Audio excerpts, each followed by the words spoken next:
My name is Alima, and I never imagined my life would turn out like this. Today, I am seeking forgiveness from God because if He doesn't intervene, I fear I may not make it. Even if death is my fate, I want my soul to find peace in His care. As a young woman, I was wild and reckless, living without direction. That's when I met the man who became my husband. We are no longer together, but his influence shaped much of my life. He is well known, wealthy, and powerful in Ghana. His name alone would be enough for anyone to recognize him. When we first got together, he provided everything for me, money, luxury, you name it. I didn't have to worry about a thing, and I even owned a beauty shop where I sold nails and eyelashes. He opened it for me, and that deepened my feelings for him. He was equally obsessed with me, and together, we had everything. Our relationship blossomed, and soon, my family gave their blessing for our marriage. Our wedding was the talk of the town. It was extravagant, full of his high-status friends and dignitaries. Even before we tied the knot, we traveled frequently: America, Dubai, China, luxurious destinations that made me feel like I was living a dream. Life seemed perfect.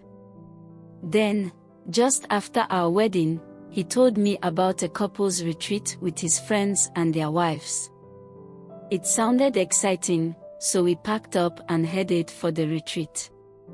The journey was nothing unusual at first.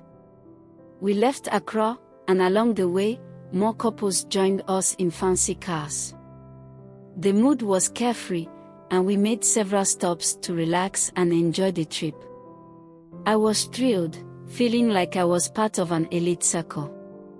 But something strange happened during the journey. My husband asked me to switch cars with one of his friends' wives. I didn't understand why, but he reassured me that it was part of the experience and would help me get to know his friends better. Hesitantly, I agreed. I joined his friend's car, while the man's wife climbed into ours. Confused but wanting to please my husband, I convinced myself it was all harmless. After exchanging spouses, we drove off again for the journey. My husband's friend started to ask me questions like my name, how I was faring, and the work I do. The conversation was really interesting. He was driving while we were talking. The journey took us about 6 to 7 hours, and we finally got to our destination. All along, I was with my husband's friend in his car, and his wife was also in my husband's car.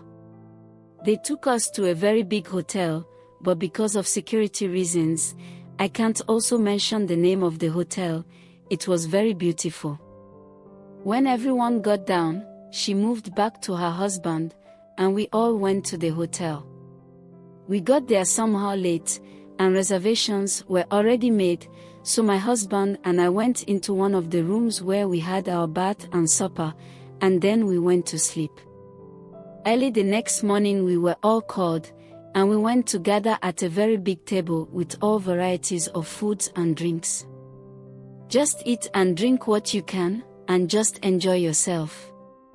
But along the line, I saw my husband's friends were exchanging partners again, and they were jubilating and laughing, so my husband went again to pick his friend's wife, which he came along with, so I asked him if I could see him for a minute, and he came back. I asked what was happening, and he said I could go with the man I sat in his car yesterday, and he would also go with his wife. I was confused, but he said it was normal, they are all brothers. It was a group, that's why they are famous and wealthy, so for them to go outside and have extramarital affairs, they will rather do it with their colleagues' wives so that nobody will see and expose them on either social media or anywhere. He continued by adding that if one of the colleagues finds the colleague's wife attractive, he can go for her because they are all brothers. I was the stranger among them, so I didn't know. I was very confused, but he didn't even mind me again, and he left. He took the colleague's wife to where we slept yesterday, so I had no option to also go with that man. Because my husband was so good to me, I didn't want to turn him down or embarrass him in the midst of his friends, so I followed his friend. We drank too much, so I was a bit tipsy. And I got carried away by the alcohol. When I woke up the next morning, it was there that I realized he had slept with me. Frankly speaking, when I woke up and saw his semen all over me, I wasn't okay, so I took my phone and texted my husband, "Darling, what's happening?" That was their practice even before I married my husband, but because I was new to this, I was shocked and not happy, so I texted my husband that I wanted to leave the place, but he allowed the friend's wife into our room to tell me that it was normal. She said this was far better than your husband having an extramarital affair out of the box and later his pictures circulating, so I should just relax. She said she was having fun with my husband, so I should also do the same with her husband. I was in so much pain for the first time, but because I knew my husband didn't have any problem with that, I had to also cope. We stayed for 3 days with exchange partners, but you could go out for refreshment and then come back, but you can't go near your original partner because you have exchanged. After 3 days, we came back to our homes in our various husbands' cars. My husband's reaction was very nonchalant, and he was even not showing any signs of jealousy because their group was more of like a brotherhood, that's a combination of business and others, so after exchanging partners it was a done deal. No exchange of contact, it's not part of the deal till another 3 months. It's something that they have been doing. So when we got back home, he told me these things are not supposed to come out. If by any chance it gets out, whether death or any consequences, you should accept it because it's supposed to be secretive. I was scared. I also loved him, and we are married, so we are bonded to share secrets. After 3 months, we went there again, and this time I wasn't surprised because he made me understand that I can only be with him if I accept this. I quickly remembered something when we started dating. We used to live in a very big mansion, and he had one upper room, which I was not supposed to enter, but I only see him entering the room once in a while because I don't also want to poke my nose into his affair. I didn't even ask him why I was forbidden to enter that room. Months passed, and we went on another retreat, this time with the same set of couples. By then, I had resigned myself to this twisted reality. I didn't like it, but I didn't know how to get out of it either. My love for my husband kept me anchored, even if it meant enduring this bizarre practice. He had made it clear, if I wanted to stay, I had to accept everything. Then, something happened that changed everything. On one of our retreats, the man I was supposed to be paired with turned out to be my ex-boyfriend. The moment we saw each other, we were both shocked. Neither of us knew the other was part of this secret group. He had joined recently, having gained wealth and status. He said because he had nothing, that's why I didn't marry him, and now, by the grace of God, he has gotten money and has come to join the brotherhood, so I should sit in the car so that we leave. But nobody knew he was my ex. When we got there, the wife came back to him, and I also went back to my husband. The next day my ex came for me, and we were having fun.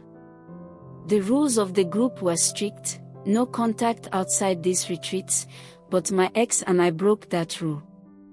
We started texting and meeting in secret. When we went home, he started texting me because we had something in the past, and the love rekindled again. We started having an extra affair outside our marriages, and my husband wasn't aware. I used to sneak out during working hours. But something happened along the line. We went out as usual to a guest house to have sex. When we were getting out, I saw my husband folding his arms and watching me and smiling at us. He was just relaxed, so I shouted Jesus, and my ex asked me what it was. Then he also saw my husband and shouted Jesus. My ex fell unconscious at the spot, and we alerted the security, so he was rushed to the nearest hospital. When we got to the hospital, he was rushed to the emergency unit, and they asked who was the wife or the relative there. Luckily, I was holding his phone, so I was trying to call someone, and I then saw his wife's number, and I called her to come to the hospital because her husband is unconscious. When we got to the hospital, his vitals and BP were checked, and it was there that they said he is now a stroke patient. At the moment my spirit left me and I was shivering, I was devastated. So I decided to run back home. I took an Uber to the house, but when I got home, I thought my husband would be angry or send me away, but my husband never uttered a word. He pretended as if nothing had happened, but his mood towards me changed. I didn't sleep for the whole night because I was scared what was going to happen to me, and I saw him entering his secret room, and he didn't even come back to the bedroom. I couldn't also approach him because, at that moment, I was too scared because this man was doing his best for me and I didn't lack anything. To be honest, that week he didn't talk to me. He will leave me my housekeeping money, he doesn't text me, he didn't eat my food, he wasn't asking for sex. I wasn't feeling comfortable anymore in the house because I was afraid, and because he said I couldn't tell anyone what was going on in the marriage. I was dying inside and I needed someone to talk to. Because I was afraid that he could even poison me out of anger, I ran home to tell my mother I couldn't continue with the marriage. My mother kept on asking me what the problem was because she knew I was doing well for myself, but I just told her I couldn't continue again.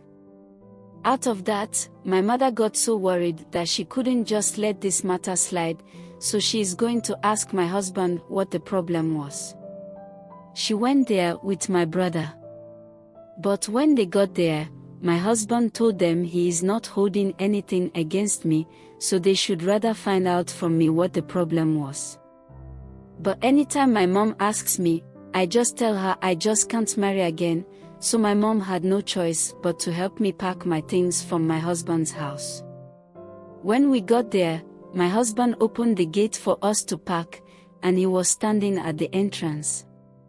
I felt a sharp darkness in my eyes, like a joke. I went blind instantly there. I couldn't see anything, so I started to shout, telling my mother I couldn't see anything. According to them, my husband was just standing there smiling with his hands folded.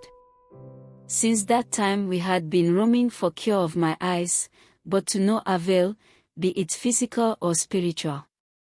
So as I'm talking to right now, I'm blind, I can't see anything, and I have become a burden, so please help.